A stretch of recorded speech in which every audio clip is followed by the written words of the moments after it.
আর একজন হলো কাসিয়াতুন আরিয়া, এমন নারী, এমন মহিলা, এমন স্ত্রী জাতি যারা পোশাক পরিধান করে তারপরেও মনে হয় অর্ধলঙ্গ, উলঙ্গিনী। কাসিয়াতুন আরিয়া, পোশাক ধারিণী উলঙ্গিনী। নাউজুবিল্লাহ বলেন। এটা আপনাদের বোঝানোর জন্য, আপনাদের হাসির খোরাক দেওয়ার জন্য নয়, বা মনোভূত গল্প শোনানোর জন্য নয়। সেটা হলো আমি দেখেছি ড্রেস পরেছে এই পর্যন্ত আলখেল্লা হাজি সাহেব এতদূর ড্রেস পরেছেন ঠিকই, কিন্তু সব ভিতরে কি আছে সব দেখা যায়। দেখেছেন না? এই পর্যন্ত জাল মানে নেট, তার মানে ওইটা আরো আকর্ষণ তৈরি করে। এরপরে কি করে, ওড়না একটা পরে, যুবক ভাইরা আছে, সবাই আছেন, সবার জন্য আমি বলছি, ওড়না পরে, কিন্তু ওড়না আর ওড়না থাকে না, ওড়না হয়ে যায় স্টাইল, এখান থেকে গলার থেকে ঝুলাইয়া থাকে এরকম। কিন্তু আল্লাহ রাসূল বলেছেন এমন পোশাক, এমন কাপড় দিয়ে তোমরা ওড়না এবং মানে বুক এবং মাথাটা ঢেকে দাও, যাতে করে তোমার বডি অবয়ব যেন বাইরের মানুষ না বুঝতে পারে। মানে পুরো মোটা কাপড় দিয়ে মাথায় ঘোমটা দিয়ে বুকটাকে ঢেকে দিতে হবে। আর সেখানে আমরা এমন কিছু আকর্ষণীয় বিষয় অবলোকন করি যেটা আপনার ঢাকা তো দূরের কথা, একটু হালকা ব্যারিকেড দিয়ে এমন আকর্ষণীয় করে রেখেছে যাতে করে আপনি বারবার তাকান। কততে তাকাবেন না? দেখা গেল কি সে বয়স হয়ে গেছে 55, কিন্তু এমন সাজন গুজন করেছে মনে হয় বিবাহই হয় নাই। এই ব্যাধিটা আমাদের সমাজে ঢুকে পড়েছে পশ্চিমা বহিরা দেশ থেকে আগত কিছু অপসংস্কৃতির মাধ্যমে। অপসংস্কৃতির মাধ্যমে আমাদের সমাজেও পেয়ে বসছে। শহরে বেশি, গ্রামে একটু কম, তবে ইদানিং গ্রামেও সয়লাভ চলতেছে। আপনি যান এই প্রাইমারিতে যান, প্রাইমারিতে না কি বলে ওটাকে, গার্লস স্কুল, এই বয়েজ স্কুলে যান, অন্য কোনো স্কুলে যান, দেখেন ছেলে মেয়ের অবাধ মেলামেশা, চলাফেরা। শিক্ষকের সামনে বসে এক ছেলে আর এক মেয়ে গল্প করতেছে দাঁড়িয়ে দাঁড়িয়ে, অনেক সময় হাত ধরে ইয়ার্কি ফাজলামিও করতেছে। এই আপনার আমার বাড়ির আশপাশের প্রতিষ্ঠানগুলো খেয়াল করেন, শুধু কি স্কুল, মাদ্রাসায় এখন এই মানে কি ব্যাধি ছড়িয়ে পড়েছে। পোশাক পরে কিন্তু বডি অবয়ব সব কিছু বোঝা যায়, অবলোকন করা যায়, অনুমান করা যায়। এই পোশাক নয়। আল্লাহর রাসূলের ওই হাদিস অনুযায়ী এই পোশাক পরা আর না পরা সমান। আল্লাহ বললেন আয-যানিয়াত, সর্বপ্রথম দোষী নারী জাতি, সর্বপ্রথম দোষী মহিলা, সর্বপ্রথম দোষী আপনার আমার নাতনি, আপনার আমার মেয়ে, অথবা আপনার আমার স্ত্রী, পুত্রবধূ, এরাই। ওয়াজ্জানি ফাজলিদু, এদের জিনা ব্যভিচারের শাস্তি হলো যদি প্রমাণিত হয়, সাক্ষী যদি 2 জন পুরুষ হয়, তবে সাক্ষী না হলে কিন্তু এর বিচার নাই। আর নিজে যদি স্বীকার করে ভিন্ন হিসাব। ইসলামী রাষ্ট্র যদি হতো তাহলে এর কিছু বিচার ফয়সালা শুরু হয়ে যেত। আর 1টা 2টা বিচার হলে দেখেন আল্লাহ কিভাবে আপনাকে আমাকে বুঝিয়ে দেওয়ার জন্য কথাগুলো বলেছেন। সুবহানাল্লাহ, আগেই বলেন। আল্লাহ বলতেছেন, সামনে যাই, জেনাকারী পুরুষ এবং জেনাকারিনী নারী, এরা যখন সাব্যস্ত হবে দোষী, এরা যখন জেনা ব্যভিচারের ব্যাপারে সাক্ষী সহ যখন প্রমাণিত হয়ে যাবে, এদের বিচার আল্লাহ রাব্বুল আলামিন কোরআনে ঘোষণা করে দিয়েছেন। সুবহানাল্লাহ। ফাজলিদু, এদের বিচার হলো, এদের শাস্তি হলো কুল্লা ওয়াহিদিন মিনহুমা, প্রত্যেকের জন্য, উভয়, একজনকে না 2 জন। অপরাধ করার আগ পর্যন্ত দোষী কেউ বেশি কম হতে পারে, কিন্তু অপরাধে শামিল হওয়ার পরে মানে সত্যতা প্রমাণ পাওয়ার পরে অপরাধ 2 জনেরই সমান। তবে হ্যাঁ, কথা আছে, যদি একজন বিবাহিত বা বিবাহিতা হয়, অপরজন যদি অবিবাহিত অথবা অবিবাহিতা হয়, সেক্ষেত্রে আবার বিচারে একটু তারতম্য আছে। ক্ষুধা পেটে একজন খাবারের জন্য চুরি করেছে, এর বিধান, আর একজনের পেট ভরা কিন্তু স্বভাব খারাপ, সে চুরি করেছে, এই দুইজনের বিচার ইসলাম কি সমান করেছে? কি বলেন? 3-4 জনে বললেন, সন্দেহ আছে নাকি? বিচার করেছেন। আমরা জানি চুরি করলে ডান হাতের কবজা কেটে ফেলে দিতে হবে, কিন্তু তার একটা নির্দিষ্ট পরিমাণ আছে, কিন্তু তার একটা নির্দিষ্ট শর্ত আছে। 1 নম্বর শর্ত হলো, আগে দেখতে বলেছেন আল্লাহ রাব্বুল আলামিন, ও চুরি করেছে ঠিকই, চুরিটা কি ওর অভাবে নাকি ওর স্বভাবে? কথাটা কি বুঝাতে পারলাম?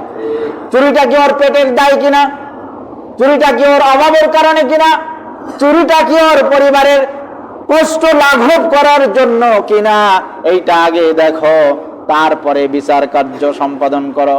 যদি ওর পেটের জন্য, ক্ষুধার জন্য, অভাবের তাড়নায় সন্তানাদি না খেয়ে কষ্ট করে, এই কষ্ট নিবারণের জন্য যদি হয়ে থাকে, তাহলে রাষ্ট্রীয় ব্যবস্থায় তার খাবারের ব্যবস্থা আগে করে দাও। সুবহানাল্লাহ। বিচার হবে না, বিচার হবে রাষ্ট্রপ্রধানের, বিচার হবে সমাজের নেতা। তোমার সমাজে বসে এই মানুষগুলো না খেয়ে অসহায় জীবন কাটায়, আর তুমি বসে ইট বালি রড সিমেন্ট যা পাও সরকারি সব পেটের মধ্যে ঢুকাও, আগে জবাব তুমি দাও। এর নাম ইসলাম, এর নাম ইসলাম। আমরা শুনেছি চুরি করলেই হাত কেটে দাও। আরে চুরি করলে হাত কাটবে কখন? ওই বড় চোরের হাত আগে কাটতে হবে, তারপরে যে সূক্ষ্ম চোর আর খুঁজে পাওয়া যাবে না। কারণ ওই বড় চোরগুলি যদি রড সিমেন্ট ইট বালি রাস্তা ঘাট পুল কালভার্ট খেয়ে না সারা করতো, ব্যাংকের টাকা লুটপাট করে না খেয়ে সারা করতো, চাঁদাবাজি করে দেশে যদি অরাজকতা সৃষ্টি না করতো, তাহলে সাধারণ মানুষগুলি না খেয়ে থাকতে হতো না। ঠিক কিনা বলেন? দোষ কাদের? বড় বড় পেটওয়ালা বাবুদের। ঠিক না? কষ্ট পাচ্ছেন নাকি? আবার বড় বড় পেটওয়ালা বাবুদের দোষের কারণে আজকে আমার সমাজে অবহেলিত নিরীহ মানুষগুলি, ঠিক কিনা, ক্ষুধার্ত, অনাহারে অর্ধাহারে কাটে, ন্যায্য অধিকার থেকে বঞ্চিত হচ্ছে। কেন?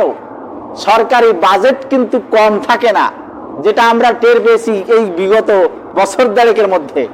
এই প্রশিক্ষণ, ওই ট্রেনিং, ওই অনারিয়াম, ওই সুবিধা, কৃষকের এই দাও, ওই অনুদান, ওই সেই অনুদান, কত ধরনের সরকারি বাজেট আছে, কিন্তু বড় বড় চোরারা খেয়ে সব শেষ করে দেয়, আমাদের পর্যন্ত আর পৌঁছায় না।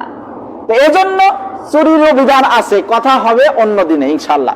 আল্লাহ বললেন শাস্তি হবে তখন অবিবাহিত যদি হয়, পুরুষ অথবা নারী, অবিবাহিত অথবা অবিবাহিতা যদি হয়, তাহলে ওদের বিচার এক ধরনের হবে। আর যদি বিবাহিত অথবা বিবাহিতা হয়, তাহলে এদের বিচার আর এক ধরনের হবে। বুঝেন নাই? বিবাহিত বিবাহিতা মানে পুরুষ অথবা নারী যদি বিবাহ হয়, বিবাহকারী হয়, অর্থাৎ বিবাহিত হয়, বিবাহিত একটা নারী আরেকটা অবিবাহিত ছেলের সঙ্গে জেনা করেছে, এখন দুইজনের বিচার কিন্তু সমান নয়। একজনের বিচার হবে কঠিন, আর একজনের বিচার হবে সহজ, একটু সহজ।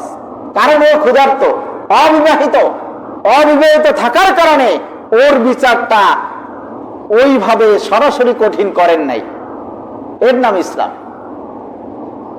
কারণ হলো ওর হচ্ছে শূন্যতা রয়েছে, শূন্যতার কারণে যদি কোনো কারেন্স করে বসে, তাহলে তার বিচার হবে এক ধরনের। আর একজনের পূর্ণতা রয়েছে, তারপরেও যদি স্বভাবের কারণে অপকর্ম করে, জেনা করে, ব্যভিচার করে, তাহলে তার বিচার আর ওই শূন্য ব্যক্তির বিচার এক হলে ইসলাম ন্যায্যতা আদায় করতে পারল না। এর নাম ইসলাম। ইসলাম তো শান্তির ধর্ম, তাহলে তো শান্তি থাকলো কই? আল্লাহ বললেন রাসূলের মাধ্যমে যে বিবাহিত যদি হয়, ওর কোনো অন্য কোনো বিচার নাই। তাফসীরে যদিও দুইভাবে আসছে যে 100 বেত্রাঘাতও মারবে, আবার ওর কোমর পর্যন্ত অথবা বুক পর্যন্ত মাটির মধ্যে পুঁতে এরপরে রজম মারবে, মানে পাথর মেরে মেরে রক্তাক্ত করে দুনিয়ার থেকে বিদায় দিয়ে দিবে। যতক্ষণ না পর্যন্ত ওর জীবন থাকবে, ততক্ষণ তোমরা পাথর ছুটতে থাকবে। এটা হলো বিবাহিত অথবা বিবাহিতার বিচার। আর অবিবাহিত অথবা অবিবাহিতার বিচার হলো 100 বেত্রাঘাত করবে, 100টা বেতের বাড়ি হবে। এতে সে মরে গেলে গেল, বেঁচে থাকলে থাকলো, মারতে বলে নাই, মানে জীবন নাশ করে দিতে বলে নাই। কিন্তু বিবাহিত অথবা বিবাহিতা যদি হয় তাকে কিন্তু আল্লাহ বলেছেন কি শেষ করে, মানে দুনিয়ায় বাঁচার কোনো অধিকারই নাই। ফাজলিদু কুল্লা ওয়াহিদিন মিনহুমা, দুইজনের মধ্যেই যদি অবিবাহিত হয় অবিবাহিতা হয় তাহলে দুইজনকেই 100 করে বেত্রাঘাত করতে হবে। সিদ্ধান্ত কার? আল্লাহ। এখন একটু কথা বলছে ফাঁকে, ওয়ালা তাখুযুকুম বিহিমা রাআফাতুন ফি দীনিল্লাহ। আল্লাহর যে বিধান, ইসলামের যে বিধান, এই ধর্মের যে বিধান, শরীয়তের যে বিধান, এই বিধান পালন করতে গিয়ে আবার যেন আলগা মহব্বত যেন তোমাকে না পেয়ে বসে। আল্লাহ বলছেন ওয়ালা তাখুযুকুম বিহিমা রাআফাতুন, কোন জন দরদ, কোন জন নমনীয়তা না, কোন জন ভালোবাসা, আন্তরিকতা, দুর্বলতা তোমাদেরকে পেয়ে না বসে ফি দীনিল্লাহ, আল্লাহর শরীয়তের মধ্যে। মানে আল্লাহ বলছে বিধান এই করতে, তোমরা আবার সেখানে দরদ ধরবে, 100 পিটান, এই 100টা ওই যে কি বলে ঝাড়ুর শলা নিয়ে আসো। আমি এই বিষয়ে শুনেছি, দেখি নাই, আমাদের বাড়ির পাশে, হয়তো বা জানেন অনেকে, 2 বোন বিবাহ করছে জীবিত অবস্থায়, এটা তো হারাম, সংসারও করে এখনো করে। আমাদের বাড়ির খুব কাছে বলতে কিলোখানেকের ব্যবধানে। এই বিচারটা সমাজের মানুষ একটু তুচ্ছ তাচ্ছিল্য করে, এজন্য উনি একটু সাজানো সালিশ পাতালেন, আমি একটু সমাজে উঠতে চাই, আপনারা যা বিচার করবেন আমি মেনে নিব। আর বিচারক হলো ভালো একজন ভালো মাপের আলেম, তিনি দুনিয়ায় নাই, কিন্তু ওদিন কি মনে করে কোন মাসালার খাতিরে কোন ভাবে করেছেন আমার জানা নাই, যদিও আমি ছোট মানুষ অত কিছু বুঝি না, তারপরে কোরআন থেকে যেটুকু বুঝি, এক্ষেত্রে এই পলিসিটা তার জন্য অবশ্যই একটা বড় ধরনের গুনাহ হয়েছে। নিজে ওই আলেম নিজেই গুনাহগার হয়েছেন আগে। তিনি করেছেন 100 পিসার শলা নিয়ে আসো, মানে ওই ঝাড়ুর শলা, নারকেলের শলা চেনেন তো, শলা নিয়ে আসো, সুন্দর করে পেঁচিয়ে বান্ধার পরে জোরে 1 পিটান, 100 শলা, তাহলে 100 শলার পিটান মানে 100টা পিটান হয়ে গেছে, বিচার সমাজে উঠাই দিচ্ছে। কিন্তু আল্লাহ রাব্বুল আলামিন বললেন মিয়াতা জালদা, 100টা করে বাড়ি মারতে হবে আলাদা আলাদা করে। ওই পলিসি করলে তুমি আলেম হও আর পীর হও আর মাশায়েখ হও, যত বড় বুজুর্গানে কেরাম হও না কেন, আল্লাহর বিধানের বিপরীত করেছো বিধায় তুমিও ছাড় পাবে না, ঠিক না? আমাদের সমাজে এরকম কিছু পলিসি হয়, হিকমত, বুদ্ধি, কৌশল, এটা আল্লাহ ওইভাবে সুযোগ দেন না। আল্লাহ স্পষ্ট কোরআনে বলে দিয়েছেন মিয়াতা জালদা, 100টা করে আঘাত করতে হবে, 100টা বেত্রাঘাত করতে হবে। এরপরে বললেন ওয়ালা তাখুযুকুম, তোমাদের যেন গ্রহণ করে না বসে, তোমাদের যেন ধরে না বসে, তোমাদের যেন পেয়ে না বসে মহাব্বত। আহারে, ওর সাথে এত বন্ধুত্ব ছিল, ছোটকাল থেকেই এত বন্ধুত্ব, এখনো দায় নিদান, বিপদে আপদে, ধার কর্জ, সুবিধা অসুবিধা, সুখ দুঃখ ওকেই পাশে পাই, সুতরাং ওকে আজকে এই বিচারটা করব, থাক একটু শিথিল করে দিই, ওই যে 100 শলা নিয়ে এসে একবারই দিই। এই সমস্ত কৌশল করতে আল্লাহ নিষেধ করেছেন, নিষেধ করেছেন সরাসরি। তাখুযুকুম, তোমাদের জন্য না ধরে, বিহিমা, তাদের ক্ষেত্রে, ওই যে জেনাকারী অথবা জেনাকারিনীর ক্ষেত্রে, রাফাতুন, কোন দরদ, কোন ভালোবাসা, কোন নমনীয়তা, মায়া মহব্বত কোন ঠাই নাই। এবং তাফসীরের ব্যাখ্যায় এসেছে, এবং ওই ল্যাংড়া লুলা গায়ে নেই বল স্ট্রোক করা রোগী, ওই দিয়ে 1 ফিটা মানে 100 বাড়ি মারুক, ওই নিজেই হাত উঁচু করতে পারে না ঠিক মতন, ওই দিয়ে পিটালে কি পিটান যথার্থ হবে? আল্লাহ ব্যাখ্যা তাফসীরে আসছে, হাদিসেও আসছে। শক্তিধর, স্বাস্থ্য, হৃষ্টপুষ্ট, সক্ষম ব্যক্তি, বল শক্তিওয়ালা একজন ব্যক্তিকে বিচারক হিসাবে, মানে বিচার কার্যকরী করার জন্য নির্ধারণ করতে হবে, চয়েস করতে হবে, এর মধ্যে কে বেশি শক্তিশালী, কে বেশি শক্তিধর, কার গায়ে শক্তি বেশি, কে পিটালে ওর মানে লাগবে বেশি। আল্লাহ বলছেন যে এইরকম লোক চয়েস করো, ওই লিনথিন শুকনা দুর্বল স্ট্রোক করা বা অঙ্গ হানি অথবা অঙ্গগত দুর্বলতা আছে এইরকম কোন লোক দিয়ে বিচার হবে